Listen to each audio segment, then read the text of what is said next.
সবাই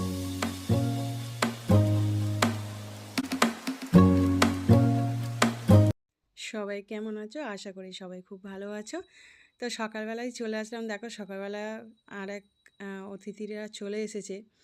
আর অন্য বাড়ির পাশে যারা রয়েছে তাদের ছাদে গিয়ে বসে আছে সকাল সকাল। আর আজকে একটু কী বলো তো, একটু মেঘলা মেঘলা ওয়েদার হয়ে রয়েছে। খুব একটা আজকে রোদ নেই, মেঘলা মেঘলা ওয়েদার। তো দেখো অনেকগুলোই বসে আছে বাঁদরগুলো। তো কী বলো তো, এই এই ভয়ে দেখো পাশে বয়স্ক মানুষ দাঁড়িয়ে ছিল, ভয়ে সরে যাচ্ছে। 4-5খানায় এসছে। তো বড়টা এই যে ছাদের উপরে বসে আছে, আর 3জন ওপাশে চলে গেল। আর যেহেতু উনি বাজারে যাচ্ছিল, এদেরকে দেখে আর উনি ভয়ে দাঁড়িয়ে পড়েছে। বয়স্ক মানুষ তো, ওই জন্য ভয়ে দাঁড়িয়ে পড়েছে। আর যেহেতু ওরা একটু উৎপাত করছে, ভীষণ উৎপাত করছিল, আর আমাদের ছাদে এসছিল। যেহেতু আমাদের ছাদে ওঠে, প্রায় সময় এখন আসছে, যেহেতু শীতকালের মধ্যে, আর এখন দুদিন একটু গরম পড়ে গেছে।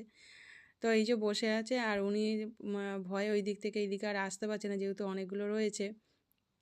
আর কিছু ওই দিকে চলে গেছে। তো উনি বাজারে যাচ্ছিলো, বয়স্ক মানুষ যেতে পারছে না। তো পাশে আর আরেকজন দাঁড়িয়ে আছে, গল্প করছিল। তো সাইকেল ওই দিক দিয়ে দেখো, ওই দিকে সাইকেল আসছে, তাও একটু কথা বলছিল, আর আমরাও জানলা দিয়ে দেখছি। তো উনি ভয়ে ভয়ে আর কি আসছে। তো যাই হোক, সকালবেলা আজকে টিফিনে আলুর দম একটু অন্যভাবে করলাম, আলুর দম আর লুচি, যেহেতু রবিবার তো সেই জন্যে। আর সুজি আগের দিনে ছিল, ওই জন্য সুজিটা কী বলতো লুচির সঙ্গে খেতে ভালো লাগে, ওই জন্যে। আর আজকে একটু চিকেনটা একটু অন্যভাবে রান্না করব।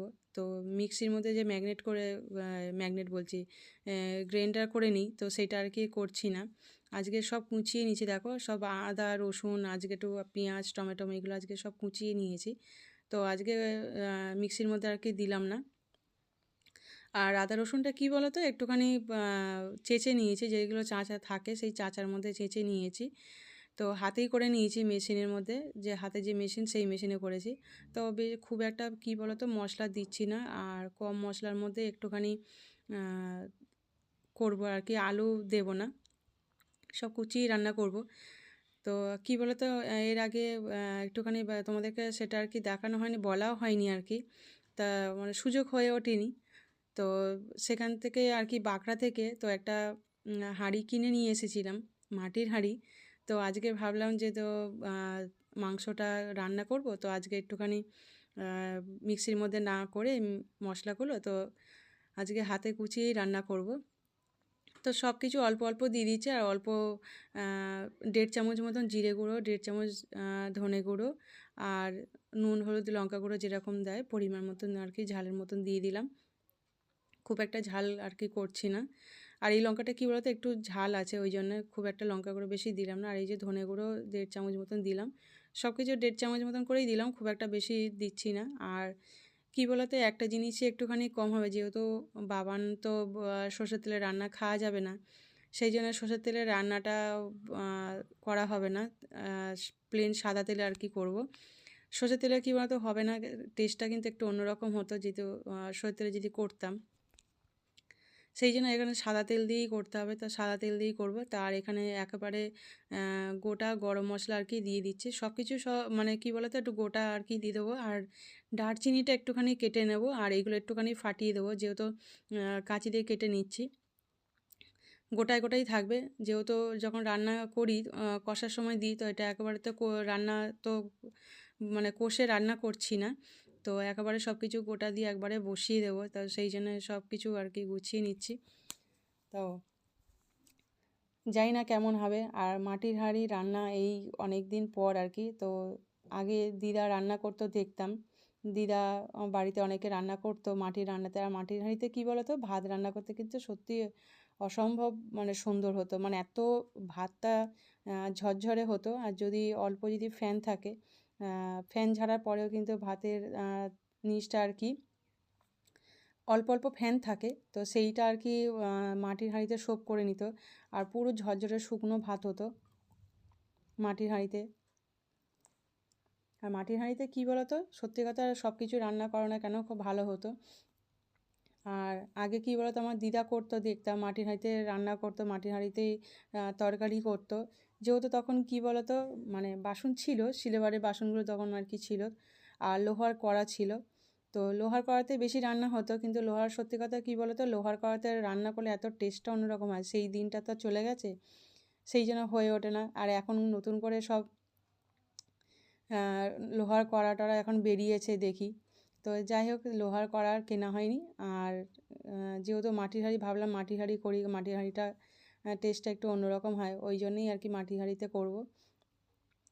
তো সত্যি জানি না কী হবে। তো যাই হোক, এখন মাটির হাঁড়িতে কী বলো তো, জল দিয়ে না ভিজিয়ে রেখে দিয়েছে, যেহেতু মাটির হাঁড়ি, যাই হোক জল দিয়ে একটু রাখতে হয়। তো ওই জন্য মাটিটাকে মানে হাঁড়িটা জল দিয়ে ভিজিয়ে একটু রেখেছি, জল দিয়ে রেখেছি। আর এটা ততক্ষণ রেডি করে নিচ্ছি। আর কী বলো তো, মানে টেস্টটাও অন্যরকম হয়। তো বাবিন এখানে দৌড়ে দৌড়ে এসে দেখছে যে আমি কিভাবে করছি। তো ও দেখে রান্না, আমি কী বলতো, আমি রান্না করলে বাবিন এসে দেখে। তো এবারে ও বলছে তুমি করবে, রান্নাটা করবে মাটির হাঁড়িতে, আমি সেটা দেখবো। বাবানও দাঁড়িয়ে আছে। তো যে কীভাবে করব না করব, তাই আমি কী বলতো হাত দিয়ে মেখে নিলাম, কারণ যেহেতু সব গোটা গোটা মশলা, তো ওই জন্য হাত দিয়েই মেখে নিলাম, না মাখলে হবে না। তো ওই জন্য হাত দিয়েই মাখলাম। এবারে এটা ঢাকা দিয়ে কিছুক্ষণ মাখা থাক। তখন এবারে এই যে হাঁড়িটা জল দিয়ে ভিজিয়ে রেখেছিলাম, তো হাঁড়িটা জলটা ফেলে দিয়ে ভালো করে শুকনো করে, যেহেতু মাটির হাঁড়ি তো একটু যেহেতু ভিজিয়ে রেখেছিলাম, একটু জল জল মতন লাগছে, কিন্তু শুকনো হয়ে গেছে। আর একটু তেল দিয়ে দিলাম, আর কিছুক্ষণ ম্যাগনেট করে রেখে দিয়েছিলাম। তো একদম পুরো দেখো মশলা এর মধ্যে পুরো দিয়ে আর বসিয়ে দেবো, পুরো চাপা দিয়ে বসিয়ে দেবো এয়ার টাইট করে। আর কী বলতো, এই হাঁড়ির মাপে না সরাটা পাইনি। সরাটা যেটা হয় এই হাঁড়ির মাপে, যেটা এটা ভাত করার হাঁড়ি, যেটা ভাত করে সেই হাঁড়ি এটা কিনেছি। আর একটা হাঁড়ি চাইছিলাম, সেই হাঁড়িটা খুঁজে পাইনি, ওই জন্য এই হাঁড়িটা নিয়েছি। যাই হোক, মাটির হাঁড়ি তো হয়ে যাবে। আর এই কী বলো তো, বসিয়ে দিয়ে আর আঠা দিয়ে এটাকে যাতে না এয়ারটা বেরিয়ে যায়, সেই জন্য আঠা দিয়ে বসিয়ে দিয়েছি। আর এদিকে আজকে রান্না করেছি, সবজি ডাল করেছি আজকে। আজকে তো সবজি ডাল আর থোড়ের তরকারি করেছি। তো আজকে আইটেমটা একটু বেশি হয়ে গেছে, থোড়ের তরকারি করেছি। কী বলতো, থোড়ের তরকারি থেকে ভাজাটা খেতে বেশি ভালো লাগে। আর এইটা হচ্ছে লাউ শাকের তরকারি। অনেকদিন লাউ শাক করা হয়নি, ওই জন্য লাউ শাক পোস্ত করেছি, আর সবজি ডাল আর থোড়ের তরকারি। এইদিকে মাংস শুধু আলু ছাড়াই করলাম। আর এদিকে মাংসটা ওইদিকে দেখাতে দেয়, এদিকে মাংস তরকারিটা হয়েছে, বেশিক্ষণ লাগলো না কিন্তু করতে। আর দেখো পুরো মাংসটা রেডি হয়ে গেছে। আর এইদিকে ধনে পাতাটা লাস্টে দিয়ে দিচ্ছি, দিয়ে এটা চাপা দিয়ে রেখে দেবো, যখন খাবো তখন নিয়ে খাবো আর কি। তো আজকে লাঞ্চের জন্যে তো রেডি, তো দুপুরবেলা খাবার জন্য, তো লাঞ্চের জন্য আজকের রেসিপি এই রান্না করলাম, তো খাওয়া দাওয়ার জন্যে। তো একদম মাংস রেডি, আর সত্যি খুব সুন্দর একটা গন্ধ ছাড়ছে, ভালো সেন্ট ছাড়ছে আর কি, সত্যি খুব ভালো লাগছে। আর এরকম রান্না করতে সত্যি খুবই ভালো লাগে, অসাধারণ লাগে। তো যাই হোক, আর রান্নাটা কমপ্লিট হলো। আর আমাদের পাশের বাড়ি একজন, ওরা দীঘায় বেড়াতে গেছিলো, তো দীঘা থেকে সেখান থেকে জানি না এটা কি লাড্ডু নিয়ে এসছে, তরকারি মতন টাইপের লাগছে, তো দিয়ে গেল কিছুক্ষণ আগে।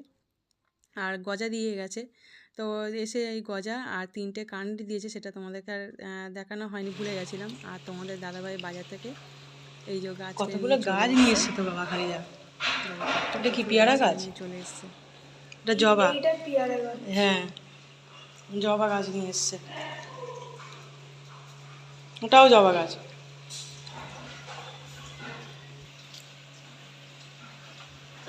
চলে যায় ছাদে। তোমাদের দাদাভাই নিয়ে তো চলে এসছে, আগে থেকে চলে এসেছিলো ছাদে গাছগুলো বসাতে।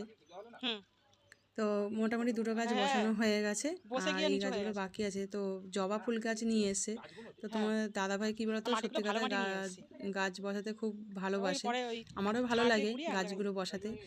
বেশ ঘরে কিছু কিছু সুন্দর সুন্দর প্ল্যান্ট গাছ থাকবে, তো প্ল্যান্ট গাছগুলো বেশ ভালো লাগে কিরম, আর ভালো লাগে গাছগুলো ঘরের মধ্যে বসাতে। আর এইগুলো কিছু ছাদের মধ্যে বসানোর জন্য এগুলো আগে থেকে রেডি করে, তোমরা দেখেছিলে আগে যেগুলো গাছগুলো বসাগুলো, এগুলো রেডি করে রেখেছি। আর মাটিগুলো রেডি করে রেখে দিয়েছিলাম, দিয়ে আর জল দিয়ে আর নরম করে রেখেছিলাম। এই পাশে এই যে গাছগুলো রয়েছে, এরপরে এসে গাছগুলো একটু কীরকম টাইপের হয়ে গেছে, তো এগুলোকে ঠিক করবো পরে। তো আগে তোমার দাদাভাই এই গাছগুলো নিয়ে এসে বসায় বলে, পেয়ারা গাছ আর সব জবা ফুল গাছ, কিন্তু সব অনেক ধরনের জবা ফুল গাছ নিয়ে এসছে, আর খুব ভালো ভালো নিয়ে এসছে গাছগুলো।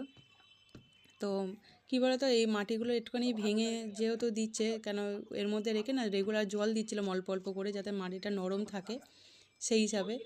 আর কি বলে তো, মাটি যদি আমিও তো জল ভিজিয়ে দিচ্ছিলাম তো। রাখো হ্যাঁ, আর মানে আমিও তো মানে মাঝে সাঝে নরমও এসে জল দিয়ে থাকবে যেতাম। আর মানে শুকনোও থাকবে, দেখেছো না, শুকনো আছে কিন্তু হালকা নরম হুম। ভিজে ভিজে ভাব রয়েছে। আর এই যে হালকা মেরে যে গুঁড়ো করলো, পুরো গুঁড়ো হয়ে গেল, এবার গাছটা কি হাতলটা বলতো শুধু বসাতে খুব হাতলটা। ভালো হবে। এর মধ্যে সার দিয়ে বসা, যেহেতু আমার এই মাটির মধ্যে সিলিন্ডার আগে এখানে, থেকে এই সার সিলিন্ডার এখানে দিয়ে ছাড়ো। আর রেগুলার একটু জল দিয়ে রাখছিলাম, ওই যার জন্য সারটার মেশানো, আগে থেকে সার মেশানো ছিল। আজকের এই পর্যন্ত, সবাই ভালো থেকো, সুস্থ থেকো।